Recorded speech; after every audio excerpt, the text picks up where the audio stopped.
মঞ্চে এখন আরাধ্যা মাইতি। নমস্কার। কে সবচেয়ে ভালো? কবি সুজিত কুমার ভৌমিক। হাতিবাগানে সোনার ছেলে, স্বর্ণভূষণ চাকি, সব দিকেতেই ভালো, শুধু পড়াশুনোয় ফাঁকি। পাড়ার কেউ মারা গেছে, স্বর্ণভূষণ তো আছে, কারোর বাড়ি আগুন লাগলে সে আসবে কাছে। হঠাৎ যদি রাত বিরতে হয়েছে হার ব্লক, স্বর্ণভূষণ ছুটে আসবে রাউন্ড দি ক্লক। ওই পাড়াতেই থাকে এক স্বর্ণবরণ রত্ন, সব দিকেতেই খারাপ, শুধু পড়াশুনোয় যত্ন। তার রাশিতে সমাজ সেবা কথায় একটি নগণ্য, মানুষের মঙ্গল কেন করব কিসের জন্য। নামটি তার স্বর্ণভূষণ, স্বর্ণভূষণ মিশ্র।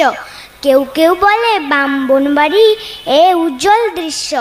একদিন হঠাৎ বন্যা হয়ে ডুবলো থই থই পাড়া, বাঁচাও বাঁচাও বলে মিলল না কোনো সাড়া। মিশ্র দুলাল চেপে বসলো পাকা দোতলায়, কাকিমা বলে মোর রোদন যাচ্ছে জলের তলায়। ওরে স্বর্ণ সোনার ছেলে, বাঁচাও আমার দুলাল, তুই যে মোদের এই পাড়ারই একমাত্র লাল।